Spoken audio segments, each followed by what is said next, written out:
ഇന്നത്തെ ഒരു special item ആണ്. ഇപ്പോൾ ട്രെൻഡിങ് ആയിട്ടുള്ള ഒരു ചായയാണ് ബിസ്ക്കറ്റ് ടീ.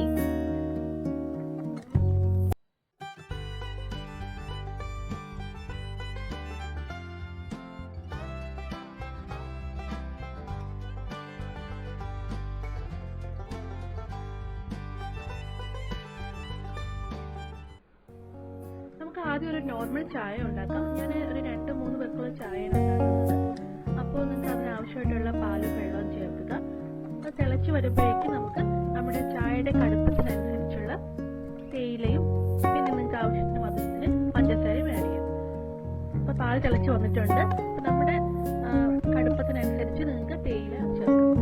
പിന്നെ നമുക്ക് ബിസ്ക്കറ്റ് ടീ ഷോപ്സിൽ നമുക്ക് 3 ഫ്ലേവറിൽ അവൈലബിൾ ആണ്. Vanilla biscuit tea, masala biscuit tea, chocolate biscuit tea. ഞാൻ ഇന്നിവിടെ ഉണ്ടാക്കുന്നത് ചോക്ലേറ്റ് ബിസ്ക്കറ്റ് ടീ ആണ്. മസാലയ്ക്ക് മസാല ടീ പൗഡർ കിട്ടുക, അല്ലെങ്കിൽ നിങ്ങൾക്ക് ഇഞ്ചിയോ ഏലക്കയോ അല്ലെങ്കിൽ മസാല ആഡ് ചെയ്യാം ചായക്കൊപ്പം. അപ്പോൾ ഇവിടെ ഞാൻ പാല് തേയില തിളച്ച് വന്നിട്ടുണ്ട്, പഞ്ചസാര ചേർത്തു. ഞാൻ ഉണ്ടാക്കുന്നത് ചോക്ലേറ്റ് ആണെന്ന് പറഞ്ഞു. അപ്പോൾ നമുക്ക് ബൂസ്റ്റ് പാക്കറ്റ് കിട്ടും, അല്ലെങ്കിൽ ബോൺവിറ്റ ആയാലും മതി.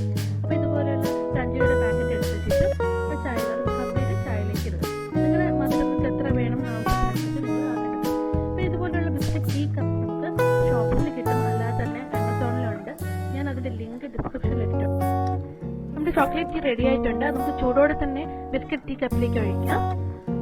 ഇതൊരു 7 to 8 മിനിറ്റ്സ് തന്നെ ഈ കപ്പിൽ ചൂടോടെ ഇരിക്കും. ചായ കുടിച്ച ശേഷം നമുക്ക് ഈ ടീ കപ്പും കൂടെ കഴിക്കാവുന്നതാണ്. സോ ഈ ക്രഞ്ചി ചായ എല്ലാവരും ട്രൈ ചെയ്ത് നോക്കുക. Thank you.